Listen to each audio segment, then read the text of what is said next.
like Bad Bunny is currently in the headlines for throwing subliminal shots at LeBron James during his halftime performance. Many people in the media is talking about this. If you guys don't know, Bad Bunny put out several messages throughout his halftime performance, but none stuck out more than what he said about LeBron James. LeBron James just learned something wild. Even the Super Bowl halftime stage isn't off limits when it comes to his past. During the biggest show on the planet, Bad Bunny slid in a line that instantly sent the NBA world into chaos. Fans weren't just surprised, they were stunned.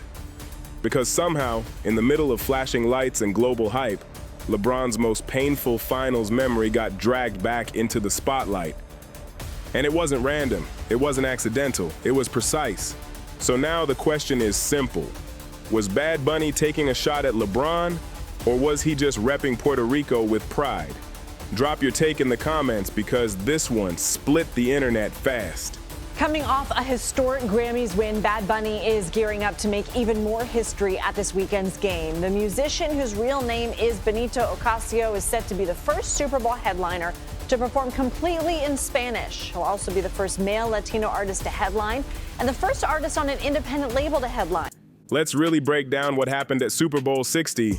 Everybody tuned in expecting energy, spectacle, big visuals, and Bad Bunny delivered that.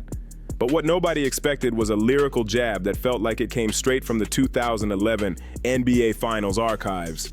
If you don't speak Spanish, you probably missed it completely, but Spanish-speaking fans caught it instantly. And once the translation hit social media, it spread like wildfire. Because the line wasn't loud, it wasn't aggressive, it was smooth, almost casual, and that's what made it dangerous. Bad Bunny made history as the first artist to perform an entire Super Bowl halftime show fully in Spanish, a massive cultural moment. That alone should have dominated headlines, but the internet doesn't move slow. Instead of celebrating the milestone, everyone zoomed in on one specific name he dropped, Barea. Now, if you're new to this, here's why that name matters. Barea was a key role player for the Dallas Mavericks in 2011. The same team that shocked Miami Heat and their superstar trio of LeBron James, Dwyane Wade, and Chris Bosh in one of the most unexpected finals outcomes ever. I asked the dumb questions here. So you went to see Bad Bunny. At his residence. Yeah, man. He's now the halftime Super Bowl performer. Yes, what did man. you think of the concert, and is he the right guy for halftime? It was unbelievable. I had an unbelievable time. It was actually the opening weekend, the time I was there. And, Puerto Rico is like a great place for me. They always welcome me and my friends there and my family there. So much respect that I have for the island and everybody down there. I'm super happy for Bad Bunny that he's able to represent the Super Bowl in San Francisco. That's going to be super dope.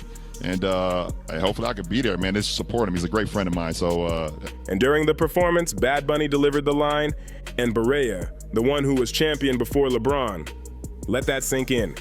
On a stage watched by over 135 million people worldwide, he reminded everyone that a 5'10" guard from Puerto Rico earned a championship before LeBron James did.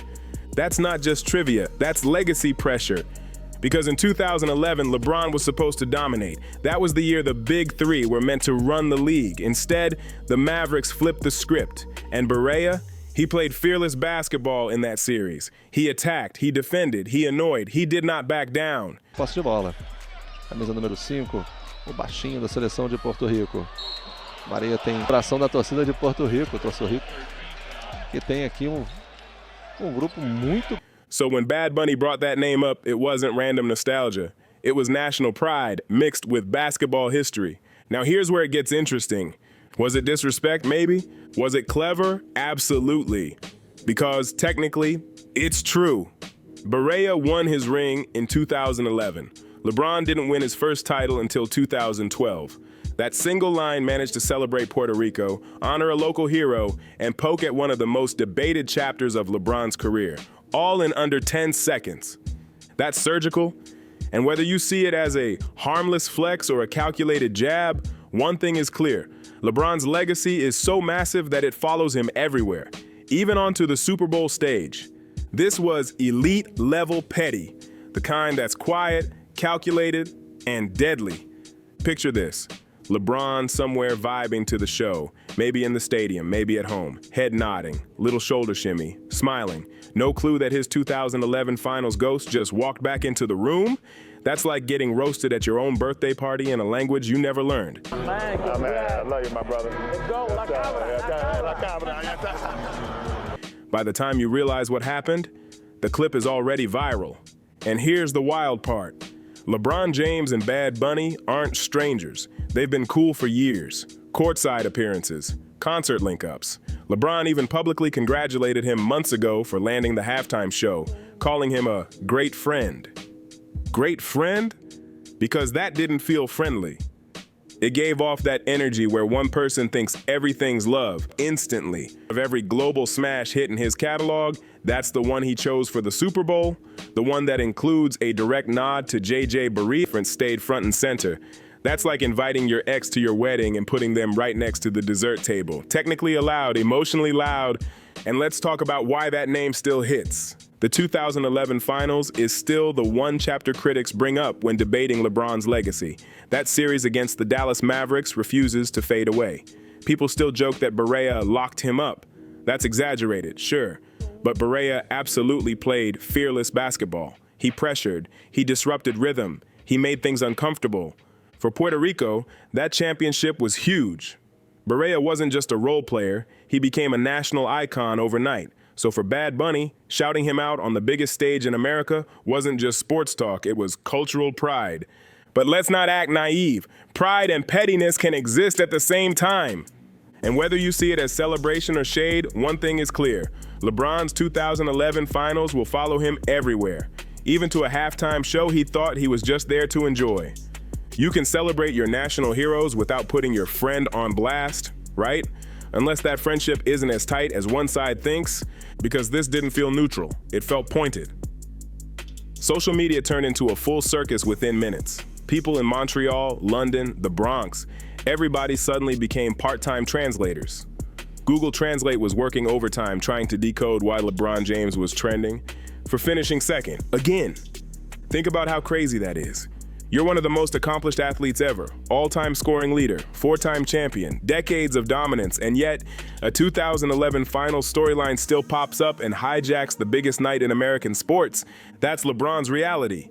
He breaks records every season, but somehow he still can't fully escape a 5'10" guard from 15 years ago. Barea. That chapter just refuses to close. And don't forget, the halftime show was already under a microscope. Some viewers were complaining they didn't understand the Spanish lyrics. Then once translation started circulating and people realized one of those lines referenced LeBron, boom, instant chaos. Now you've got fans arguing in all caps about rings, stats, legacy rankings. 4 championships, all-time leading scorer. And sure, those achievements are real, but in viral culture, one sharp line can overshadow a trophy case. When a global superstar like Bad Bunny tells 135 million viewers, essentially Barea got there first, that sticks. It's simple, it's digestible, it spreads fast.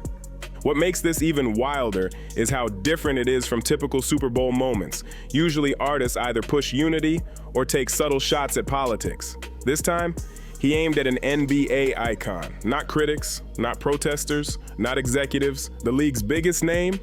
And here's the twist, he didn't go after someone who opposed him. He referenced the guy who publicly supported him. That's bold, that's risky, that's calculated. So does LeBron respond? Probably not directly. He's too media savvy for that. More likely you'll see a smooth Instagram post, a glass of expensive wine, maybe a different artist playing in the background. Caption like, keep that same energy, calm on the surface, message delivered underneath. Because one thing about LeBron, he doesn't forget moments like this. Let's be honest, it stung.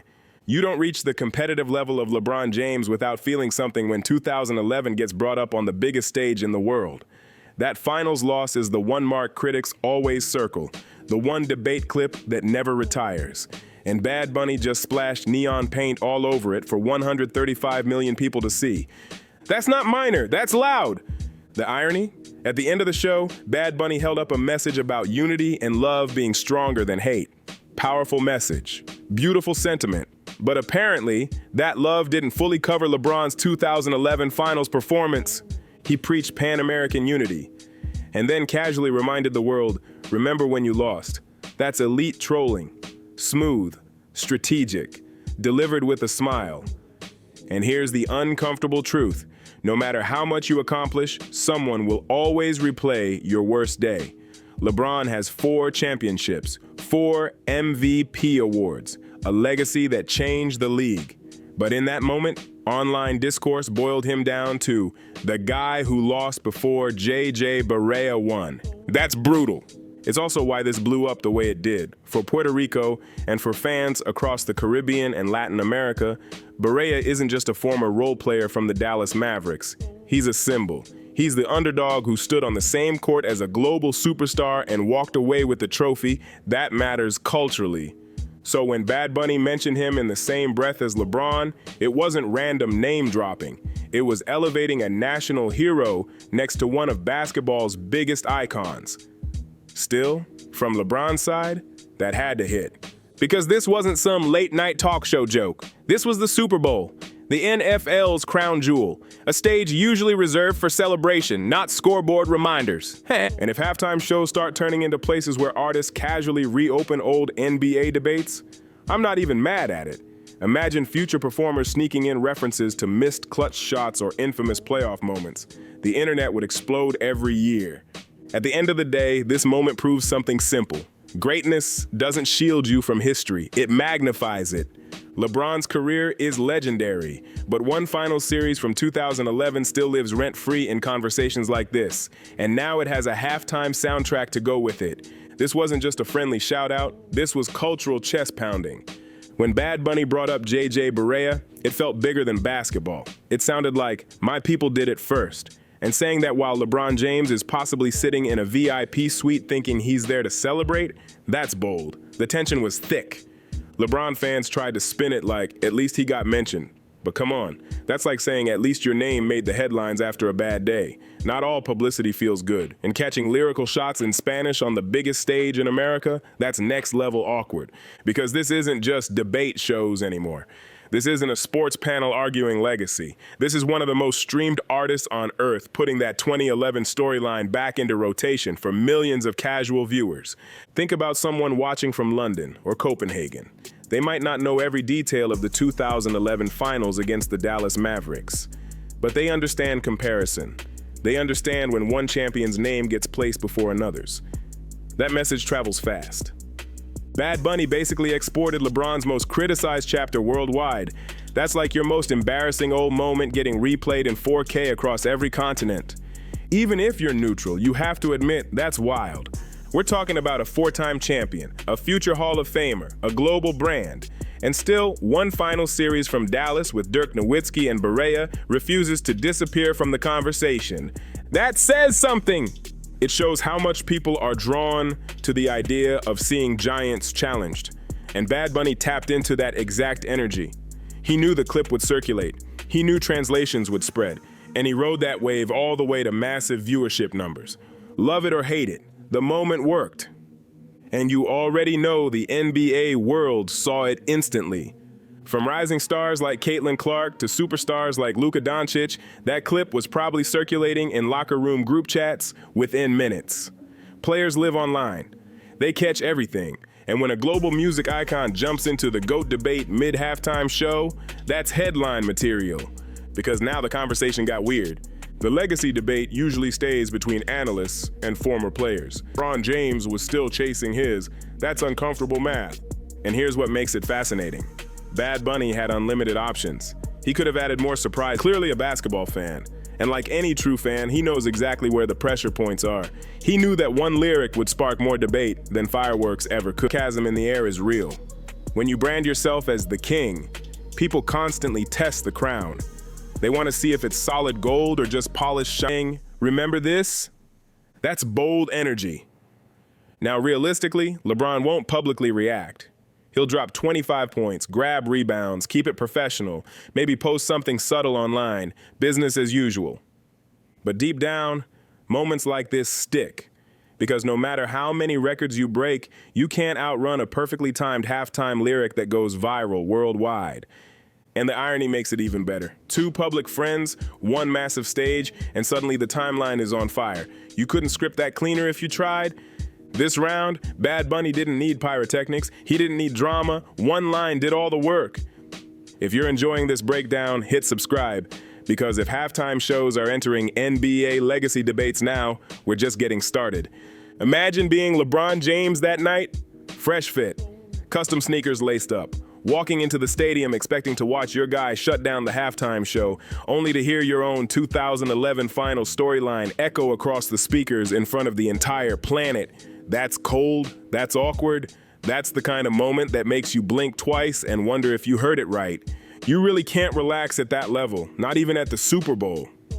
Because the Super Bowl isn't just where legends shine, it's where legacies get poked too. Bad Bunny didn't just perform. He joined the long-running tradition of people revisiting LeBron debates. He just did it with Caribbean flavor and stadium-level production. And somehow, even at a game he wasn't playing in, LeBron ended up one of the most talked-about names of the night. That's wild. That's influence. That's what happens when your career is bigger than the sport itself. You could argue that's greatness in its own twisted way. Even when the spotlight isn't supposed to be on you, it finds you anyway. One thing feels certain, though. LeBron probably won't be blasting Bad Bunny in his pre-game playlist anytime soon. The moment was sharp. The timing was perfect. The internet did the rest. So now it's your turn. Does LeBron respond? Or does he stay silent and let the scoreboard of his career speak for itself? If you enjoyed this breakdown, hit like and subscribe so you don't miss what happens next. Because if this is how halftime shows are moving now, the fallout is just getting started.